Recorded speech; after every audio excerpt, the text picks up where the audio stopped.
Welcome to the Forger podcast, where I talk with cottage food entrepreneurs about their strategies for running a food business from home. I'm David Crable, and today I'm talking with Lisa He. But first, if you're feeling stuck or looking to grow your cottage food business, you should check out my new Cottage Food Pro membership.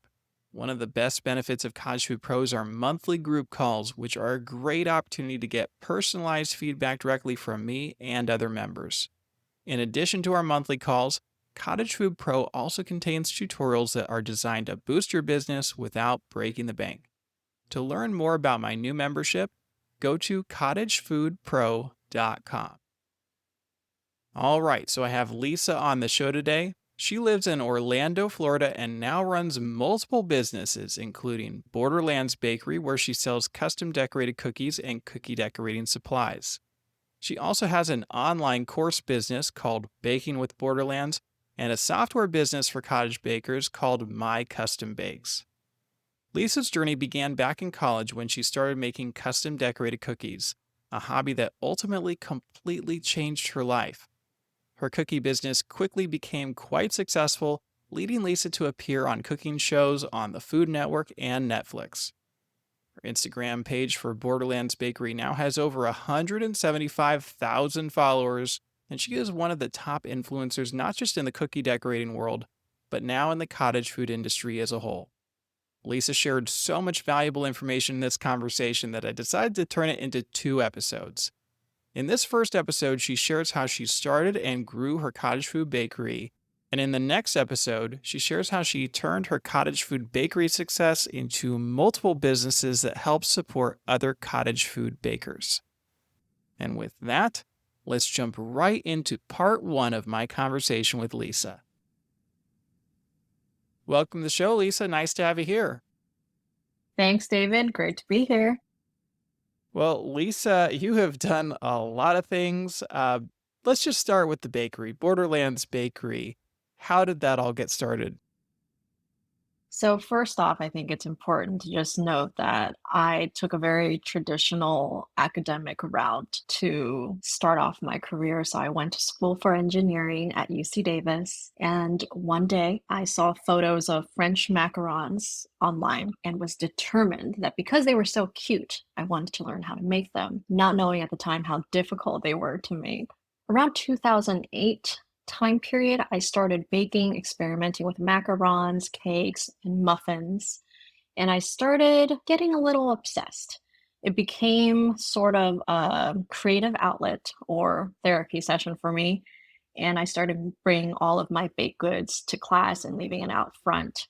Eventually, I took that skill with me and started baking for my coworkers at work. So I started creating relationships through the baked goods that I was sharing.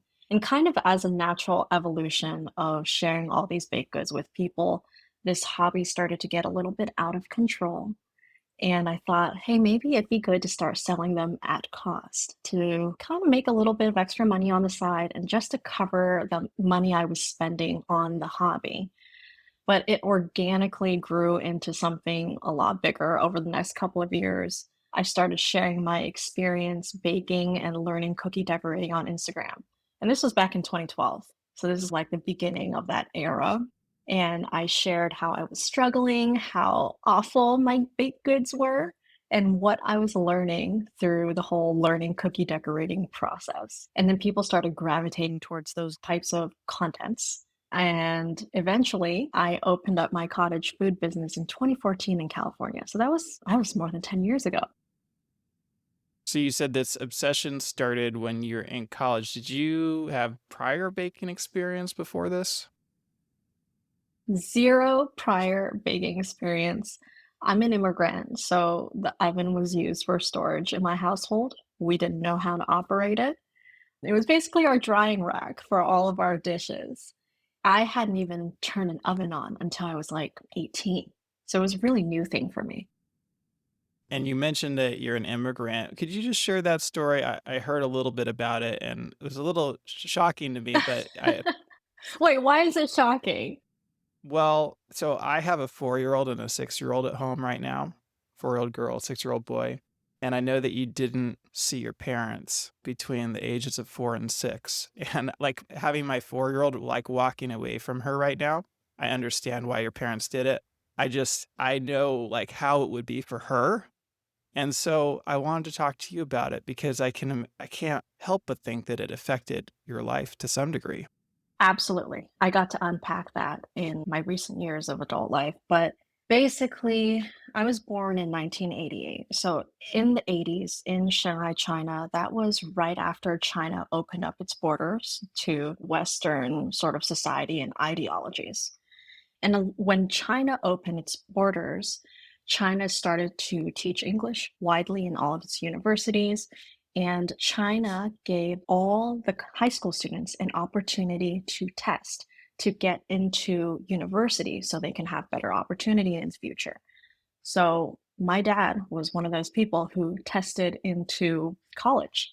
And because of that, he got to have both like a Western and Eastern education. And especially at that time in China, he wanted more freedom, more opportunity for his family. So he had already been planning to immigrate. And then he met my mom, they had me, and when I was 10 months old, my dad decided he had been planning, but that was when he actually made the move to come to the US. So he was pretty educated. He had a global political science background. And when he came here, he, went to night school, learned English, and worked all at the same time. And we couldn't join him. So my mom was able to join him a couple years later, and then there was a lag, and then I came over. So my parents came here to build that financial foundation first so that at least they would have something for me to come into when I was able to join them. And I was left in the care of my extended family, so my aunts and my grandparents. That did affect me, but I don't think I understood the impact of that until very recently. And I'm 37 now. I didn't really start unpacking any of this stuff until I was 30.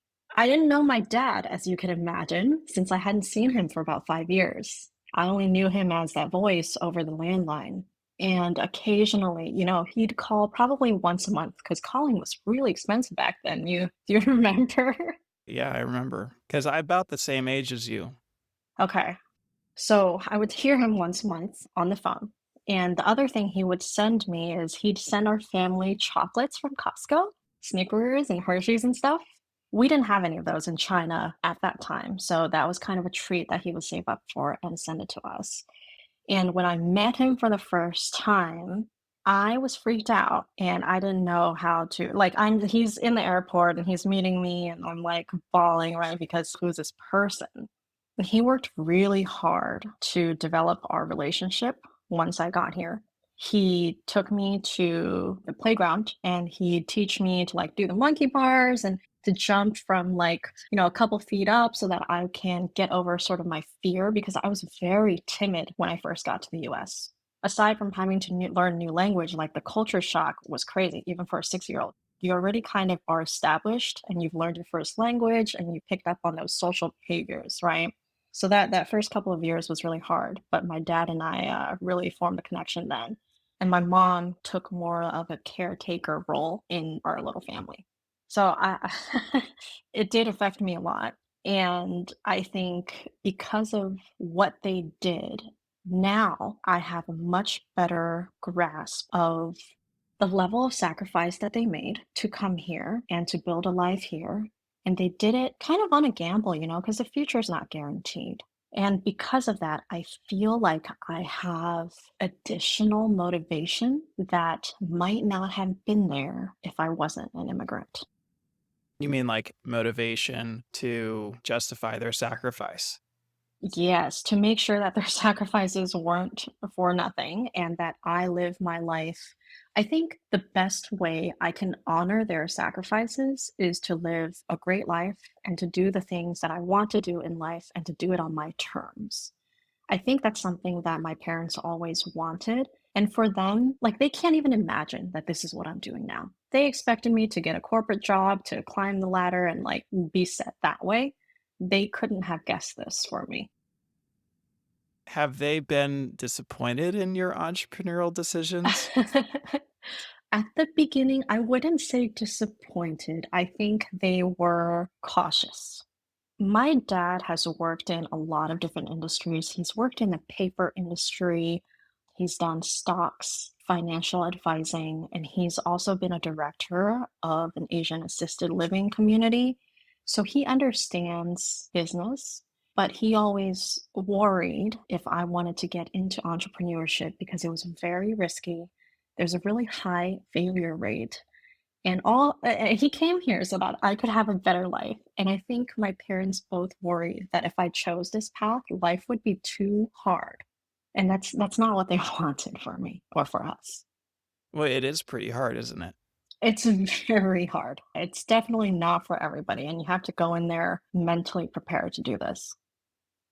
Well, I saw that this cookie obsession and subsequent business, it's not the first time you dabbled in entrepreneurship.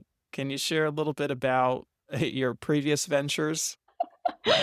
Um, I think I was like 10 years old when I was just going through a bunch of junk mail my parents had set aside, and an AOL disc caught my eye. And that disc kind of changed my life because I was like, the internet, you can go online. And I had heard about this through school. People were already going online using dial up. But I was like, "Hey, dad, this is free. Can I, like, try? Like, it's a free trial." So, pop the CD into our giant tower PC, and many minutes later, and a lot of funky noises later, I was connected to the internet, and I started playing games, and that opened me up to a different community, and eventually I found a Korean or, like, a K-pop music forum because I was really into K-pop bands when I was, like, 10, 11, 12. And I noticed that people really wanted merch, but there was no merch available here in the US. So I asked my dad to get me a laminating machine, and I started making K-pop bookmarks to sell on those forums.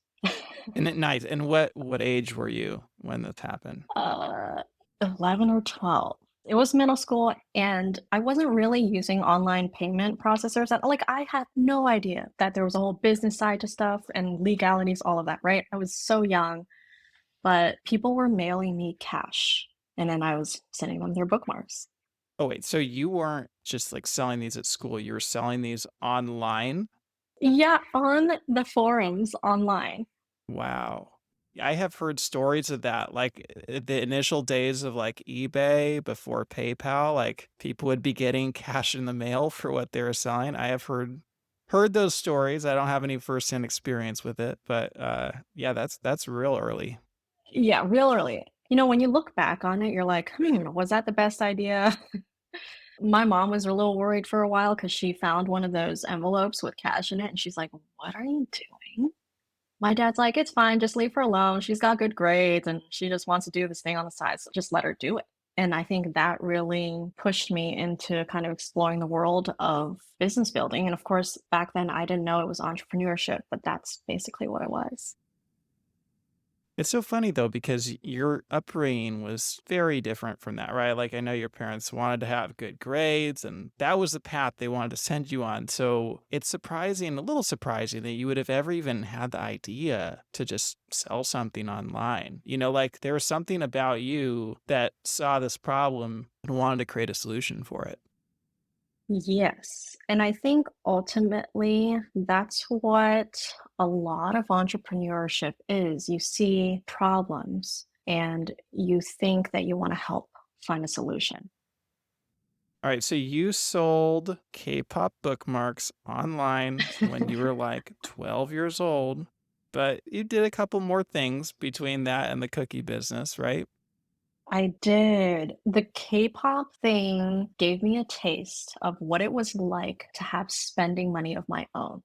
My parents didn't take any of my money, so I started kind of saving up cash and I would buy myself little treats. You know, we had no money growing up. So any extra was like such a big deal. And I got the feeling of being self sufficient and being able to provide for myself at a really young age. And I think that's something that my dad noticed and he encouraged.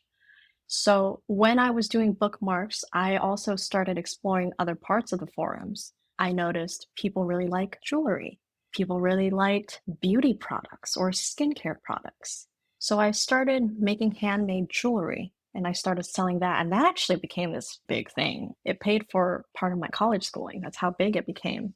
And I was doing everything by myself, everything through the forums until the first website builder started coming up and I started blogging on things like Zanga. And then I built my own GeoCities website. And I started building out like a little brand for myself where I was selling jewelry. And then I started importing Asian skincare products. And this was when I was about 15, 16, when I started naturally also developing an interest for that. So I would always develop an interest, start to do it as a hobby. And when it gets out of control, I'm like, okay, I need to either cover the costs or do something else. So I take something I'm really interested in and I get a little bit hyper fixated on it and start generating revenue from it. So you had this entrepreneurial bug, and like you said, the jewelry business actually did quite well. But you still went to college, right? Like you still pursued this academic path. Do you feel like you did that for your parents, or is that the path you wanted to take?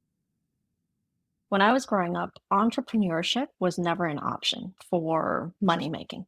Literally never even crossed my mind until I was in my early 20s that I could possibly be a full-time entrepreneur.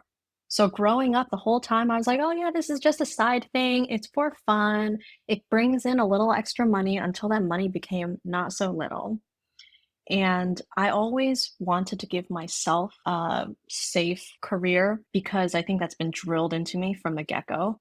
My mom's side of the family is in academia and they're in the army and they were medical personnel in the army. So I grew up around a lot of anatomy books. And somehow that made me want to become a ER surgeon since I was like 3. So from 3 to 15, I seriously thought I was going to be a doctor because that's felt like it was the only viable thing to me at that point, and I didn't get a lot of pressure from my parents. My parents wanted me to be in a career path where I could make enough money to have a comfortable life. That was really all they wanted for me. And my dad was the one who said, hey, if you pursue this surgeon slash doctor route, you're going to have a lot of student loans and you're probably going to be working so much that it's going to be really hard for you. And he steered me towards considering other things like engineering, law, and all these other prestigious or seemingly prestigious, societally successful career paths. Yeah, I just never expected that I would want to do entrepreneurship. I always expected it to be something on the side. Also, it was so unglamorized, David. My dad was like, you're going to be so poor and on the streets if you pursue the arts or entrepreneurship. Well, I know you obviously did pursue college. And what did your career end up being in? So I ended up getting a degree in biomedical engineering, and my career is in medical device software. And I'm currently in a regulatory compliance role for a medical software company. So you're still working in the industry. I went back to work actually very recently in I started in March. Because I had seen that you left the industry entirely before the pandemic, I think. Yeah, 2019. And then I tried to keep my skills a little fresh by doing some consulting on the side just to make sure that if anything happened, I would have a backup plan. So I'm very like a calculated risk taker when it comes to that kind of stuff, I guess. So that's interesting because when you quit your career or focused full time on Borderlands, what were your hopes at that time? Like, what were your expectations? Did you foresee that you might come back to the industry someday? The interesting thing about my careers is I actually really enjoyed my medical device career. I learned a lot. I was really good at it, which always helps you like something. And I enjoyed the mental stimulation I got in that type of environment and the challenges that came with that type of environment. and I enjoyed navigating that environment. I always told myself that if I had a choice, I would still like to do that in some capacity. But if I had to make the choice between working for myself or working full time for somebody else, I would work for myself. And at that time, I was hoping that Borderlands Bakery would scale to fully provide financially for my family and maybe for a couple of other employees. But I didn't have any dreams of scaling it to like a $10 million company selling it off. Like it was never about that. Borderlands Bakery was a way for me to live authentically by sharing, of course, decorated cookies with the world. But I also really got to share the way I think with my community, make connections with my community, and use what I've learned in my experience doing the cottage bakery and combining that with some of my corporate experience to help other people with their cottage businesses so that they can be a step closer to the life they want. So I really didn't have any concrete, hey, we're going to make this amount of money, we're going to have this much influence. I was just like, let's see how this goes.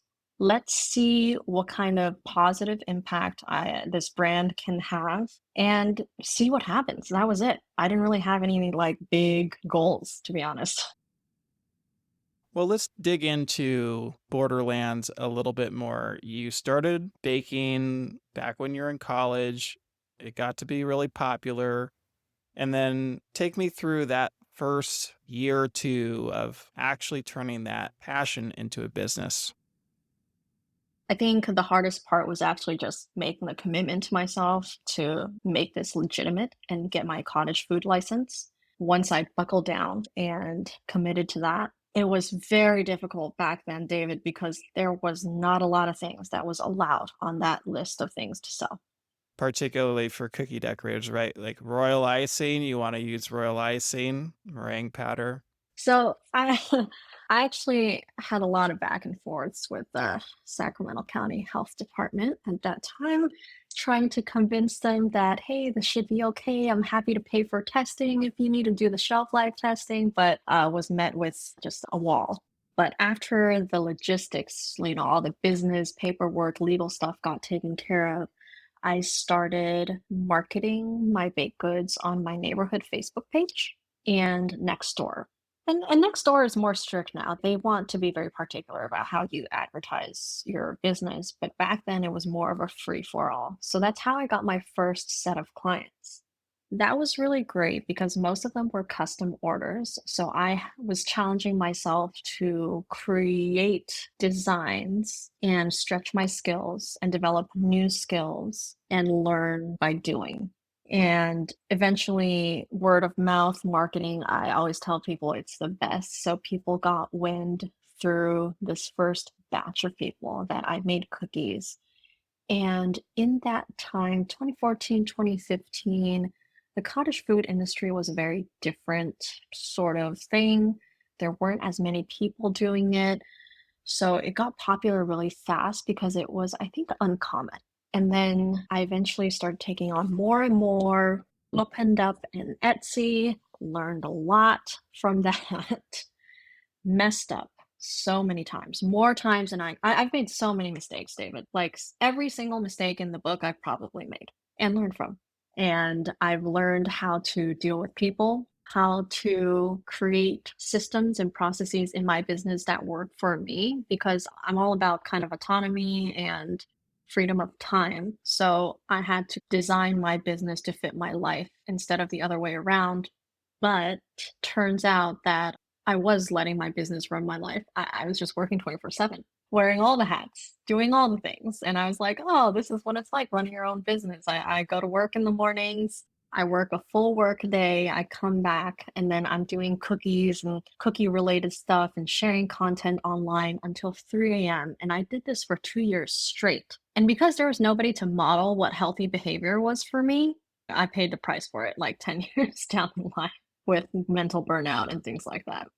So the first few years were rough, filled with tons of mistakes, lots of learning opportunities, lots of changes. lots of adjustments, and it's also really hard on the people around you, whether you realize it or not, because sometimes as entrepreneurs, we get into that mode and it is one track mind. We are so focused on a thing we're doing, we forget what's around us. So that was also really hard to balance.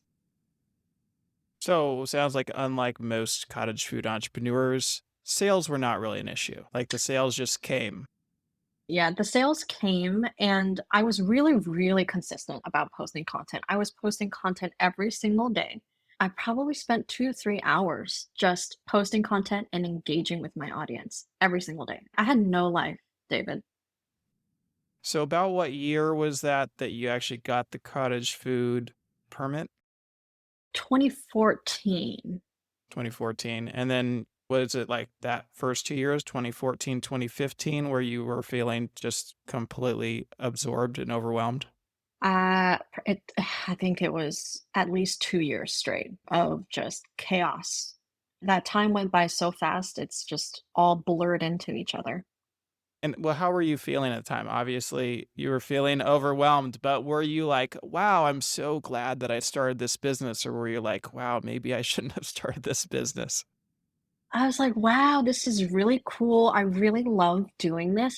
I loved seeing the joy that it brought people to have something custom made for them at their event or celebration.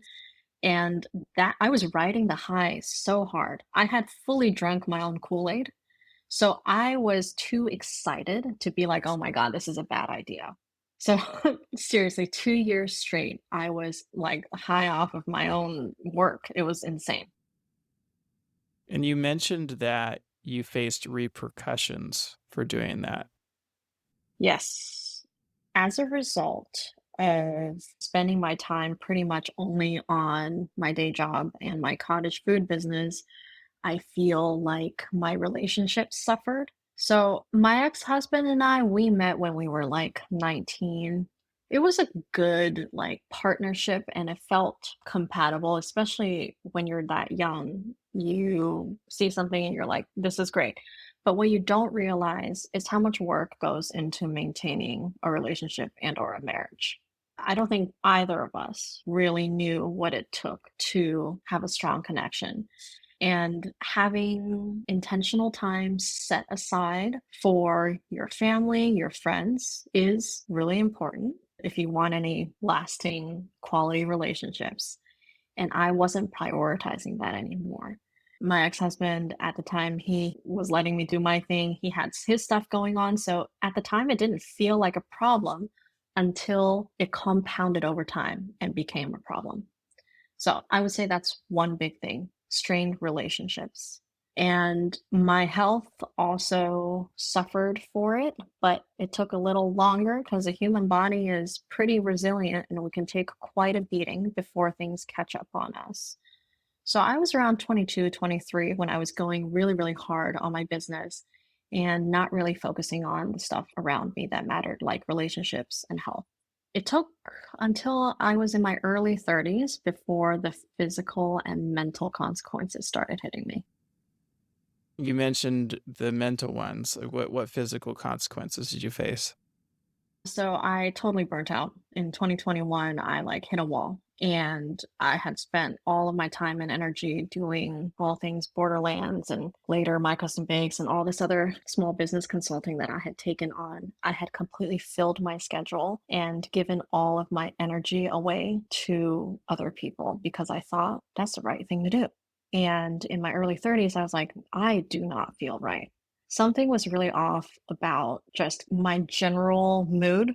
I felt like I had no energy and no motivation, which was really weird because up to that point in my life, I'd been really self motivated. I was able to get myself out of bed, do the thing, muscle through any boring task like taxes or doing the numbers or all those little boring things I could muscle myself through so that I could be rewarded with the joy of decorating cookies or seeing the joy on people's faces when they get my stuff or knowing that I had helped someone. And I was sleeping more. It was really hard to get up. And I started feeling anxiety for the first time in my life. So I started getting chest pain. And I was like, what the heck is this? And around that same time, I think I had a little bit of a quarter life crisis or whatever we want to call it, because my relationship with my parents was a little bit strained. And it was a lot of different things that caused strain. First was me not prioritizing that connection. There's also a cultural aspect where in my culture, and I'm Chinese, we're not that open about our emotions and our feelings. So I didn't really grow up knowing how to healthily express a lot of those emotions that I was feeling. And I suppressed a lot of things, good and bad. And I just hit a point where I think all of this stuff caught up to me and I started going to therapy because I was like, oh my gosh, what is wrong with me? Like, my body is not right. My mind is not right. Am I sick? Turns out if you don't address that stuff, it always comes back to get you later. So I started going to therapy and looking at my life as a whole. And that's when I started making some adjustments around work and life. Which is a little ironic because you initially said you started baking as therapy, right? Uh-huh, exactly. And when you look back on it, it was you think it was therapy, but it was also escapism because the world is chaotic. There's so much you can't control when it comes to life. And this was a part of life that I felt like I had full control over. And this is a childhood thing too, because I didn't have control in my childhood. So I fought for it as I got older. Right. So you feel like you made some poor choices, right? And have some regrets there. If you could do it again, what would you do differently? This is always an interesting question because while those are regrets, I don't know if I would have changed anything because they formed the person that I am today. Without going through that, I don't know if I would have the perspective I have now. So I don't know if I would actually change anything, but I wish that I was more open to exploring fun and joy without it having to be a productive thing or without it having to mean anything earlier in life so that I can experience what that's like and know that's a feeling that's okay to have also, in addition to the joy that we get from achieving things and work. Well, I'll tweak the question a little bit. What would you recommend to somebody who's starting out, right? Do you think they need to go through the pain in order to become the person they'll be in 10 years? I don't think everyone needs to go through this level of pain. I think one thing that they need to do is whatever they want to do, go for it, but don't do it in a vacuum like I did. Involve your friends and family in your decision-making process. Talk to them. Open up the line of communication with, the life that you're trying to build with your friends and family so that they can also give you some maybe insights or perspectives. If I did that and if I were open to listening to some of the advice of other people, I think some of these challenges would not have been as bad as they were. That's a little risky, right? Because especially family members, they might not get it. Oh, yeah. Yeah, yeah, yeah. I think this is such a hard thing because you have to be confident enough in your own decision-making process and thought process to hold the line where you think it's appropriate, and that's only the person can decide what that is. So knowing who to go to for certain advice is just as important as knowing who to avoid. Yeah, I feel like there are certain people in your life that you just know that's not the right person to talk to about this, but there are always somebody in your life who understands entrepreneurship. My perspective is like you always want to seek out somebody who's been there before to some degree, right? Like they've already had experience going down the path you've gone through. Maybe not exactly, but if you can find that person, then it just makes things so much easier because you don't have to go through all of the hurdles. And today we have a lot of mentorship groups and like coaching programs. Back then, that wasn't a thing, right? And so I would say lean into your resources a lot more.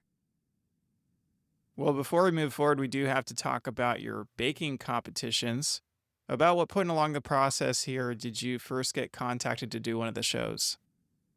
In About 2017, few months time span, I was contacted by casting directors from both Netflix and Food Network.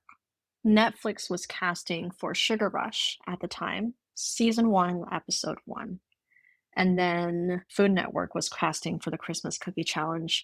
Both of them had found me on Instagram and just sent me DMs, and I responded, I applied and got through. And this is not something I would have sought out for myself because I do a lot of social media, I do YouTube, but I actually don't love the public attention that comes with it because it's a lot of pressure.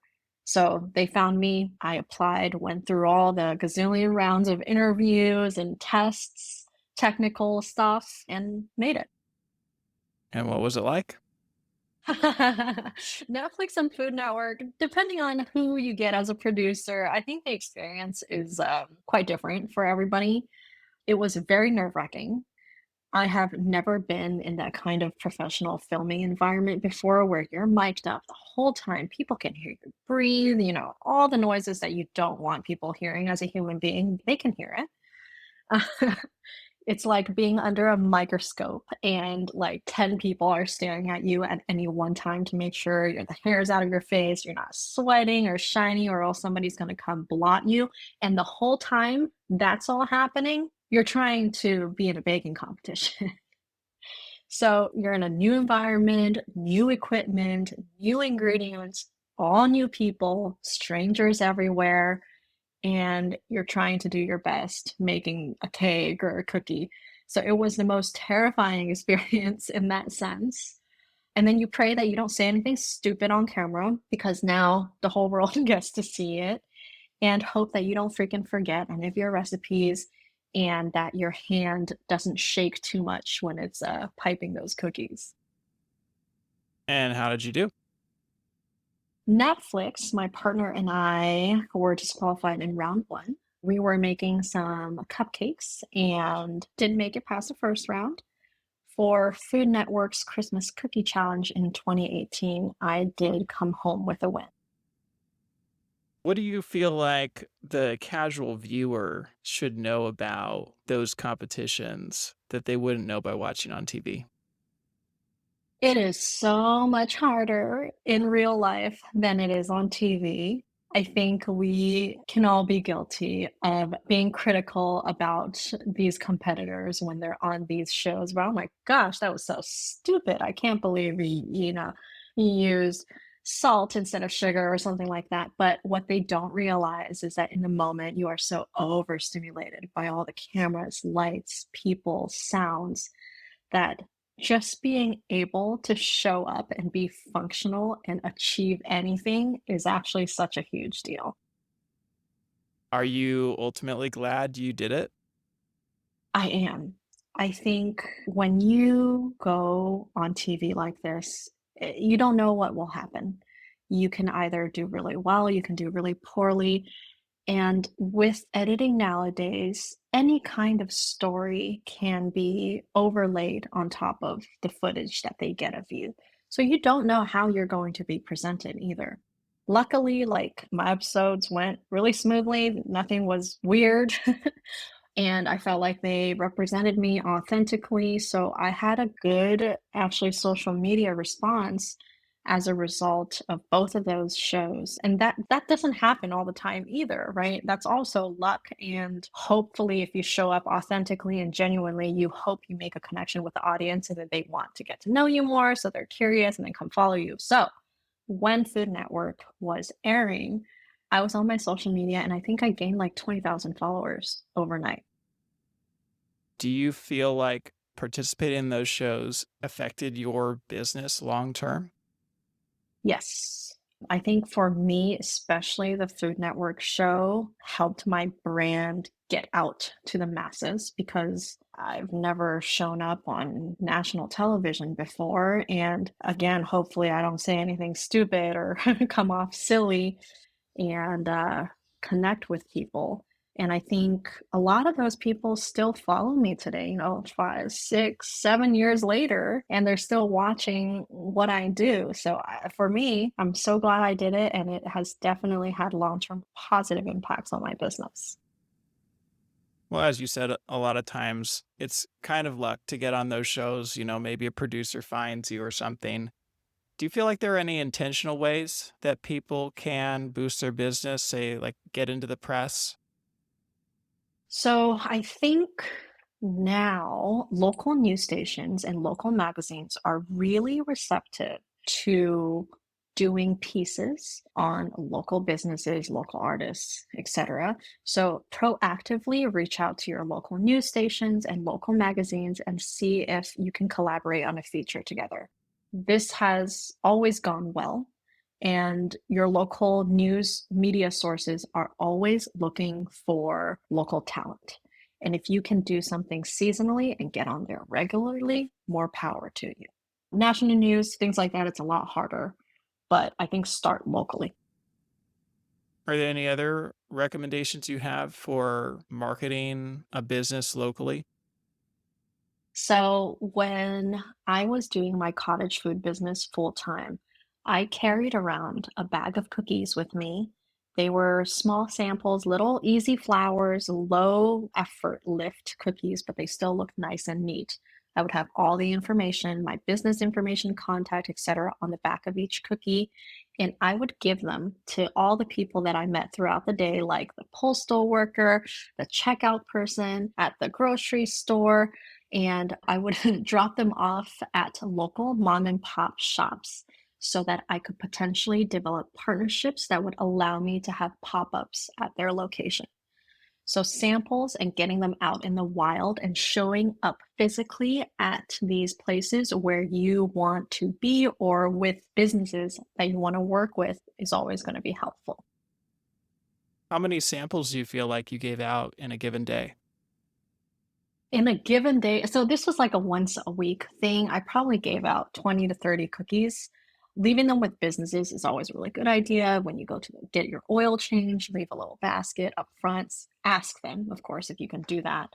The more you can be visible, the higher probability of somebody remembering you and coming to you. And you feel like that dramatically increased your sales? I mean, or do you feel like just the popularity of cookies at that time would have brought you sales regardless? I think it did help me because that got me a couple of big corporate clients that I would not have gotten otherwise. It was usually through, like, if you donate cookies to the fire station, for example, sometimes those people end up bringing it home, and somebody at home who has that decision-making power ends up keeping your information and buying something for their kid's birthday party. So that's happened to me very frequently, and I think that did I don't know how much. It's hard to say what an impact, like the level of impact it had, but it definitely had impact.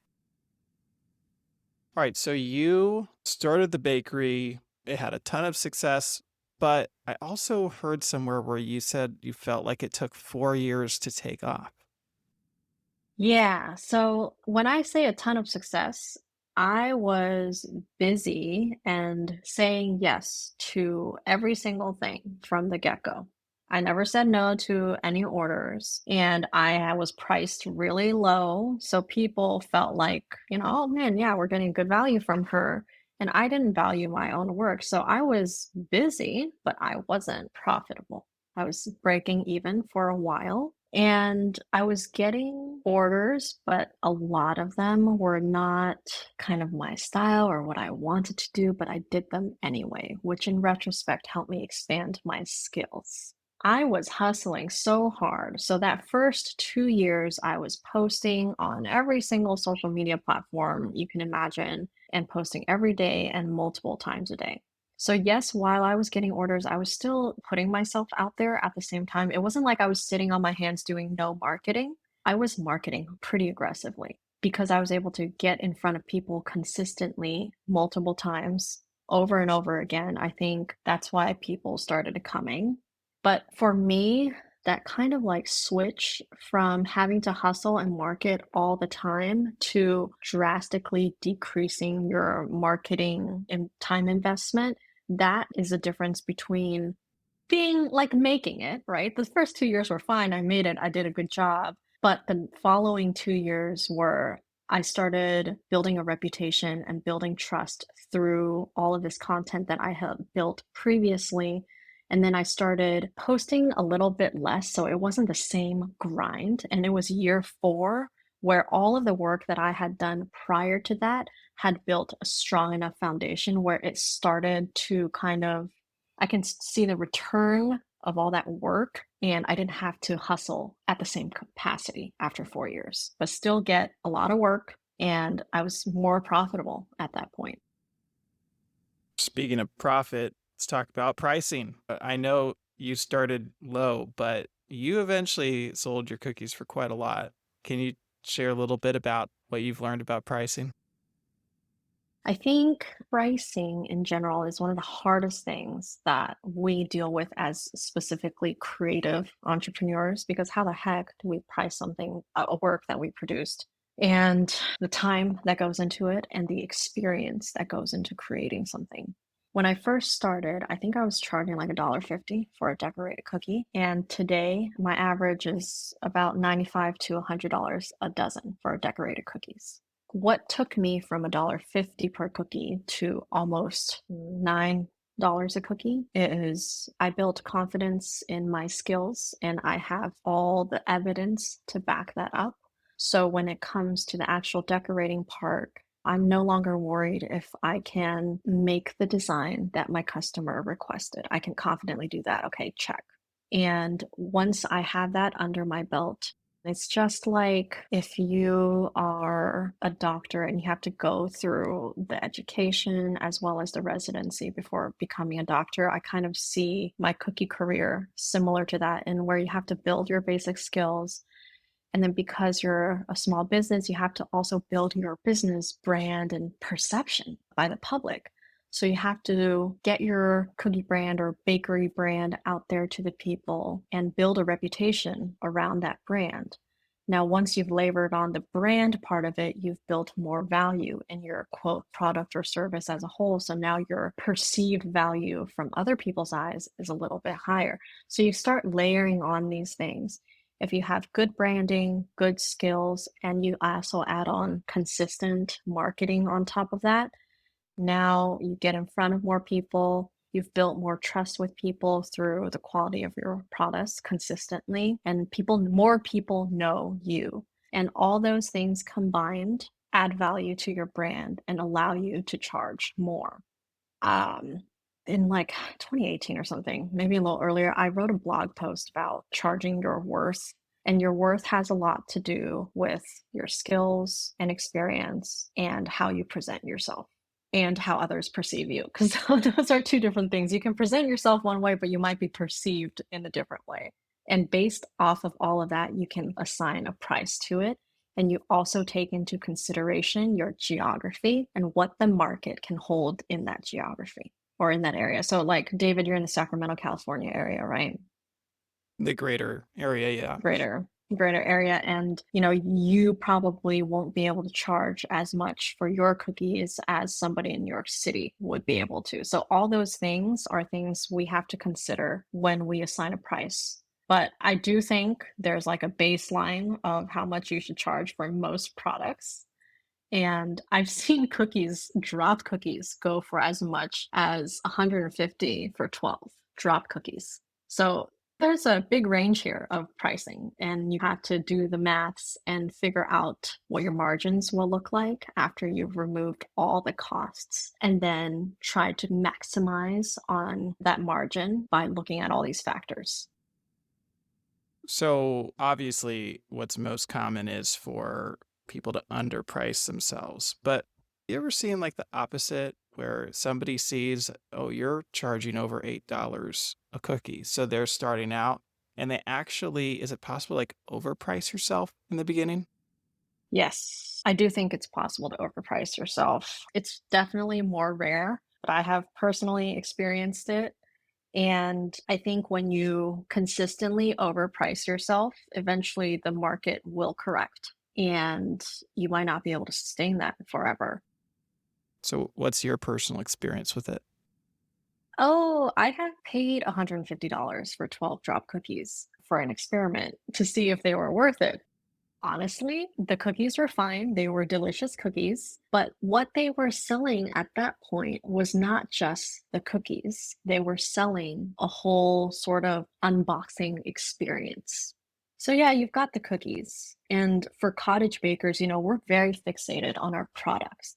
But when you add branding and packaging and marketing on top of that, there is a perceived value where people think it's worth this much, or the seller thinks it's worth this much. And because people keep buying them, they continue to be able to sell it for that much. But eventually, is that a recipe for longevity? Mostly not, because people catch on, competitors come into the same field, and eventually I think the reputation will suffer if you price yourself too high too early.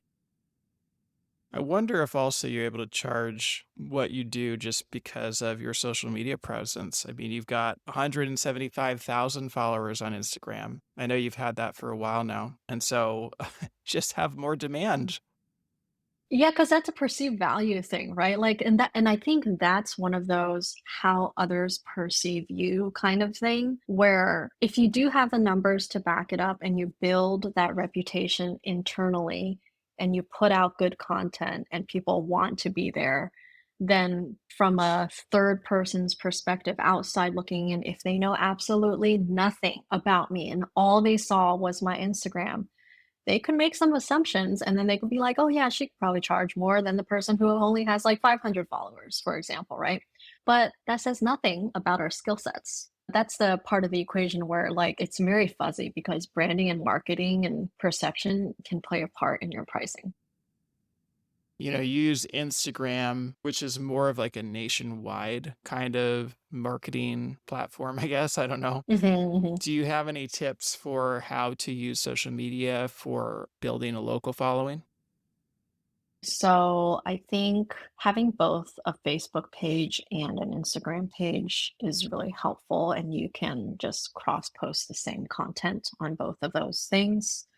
You can advertise in your local Facebook groups because every neighborhood has a Facebook group now, or every community. Sometimes your local Starbucks message boards allow people to advertise their small businesses. So put your information there and also have your social media on any of the stuff that you give away to people, whether it be samples or business cards or anything else. Encourage and or educate your clients to follow you on social media, and sometimes I would have things like giveaways to help encourage engagement and interest, having them be like, "Hey, guess how many cookies I baked on Friday," or something like that. And the person who gets the closest will get a free cookie, something like that. So play games with your audience to help keep them engaged. Give them a variety of things to look at, whether it's behind the scenes, your packaging, your process, or your mess ups and where you failed. People love to be able to relate to other people in all of these ways. So if you want to use your social media for local growth, you can also, in addition to putting the content out there, be more strategic about your hashtags. Use localized hashtags like hashtag Sacramento, hashtag Orlando. And if you have communities that you want to target, hashtag, Avalon Park community, for example, you can do all those things. And then collaborating with local businesses on social media and doing cross promotion is very helpful. All right, we're going to stop right there. As I mentioned at the beginning of the episode, there's so much in Lisa's interview that I decided to turn it into 2 episodes. In her next episode, she shares a lot more social media tips and also how she turned her cottage food bakery success into multiple businesses that help support other cottage food bakers. She also talks a bit about her role in helping host Cottage Foodie Con, which is the very first nationwide in person conference for our industry. And although it is happening next April, you should sign up now because the cost is going to go up very soon. You can learn more about that conference by going to cottagefoodiecon.com. For more information about this episode, go to forager.com/podcast/151. And if you feel like you have gotten a lot of value from this podcast, I have a favor to ask you. Could you take a quick moment right now and leave me either a review on Apple Podcasts or a rating on Spotify? It's truly the best way to support this show and help others like you find this podcast.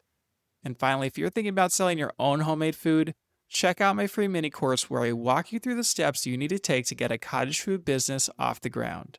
To get the course, go to cottagefoodcourse.com. Thanks for listening, and I'll see you in the next episode.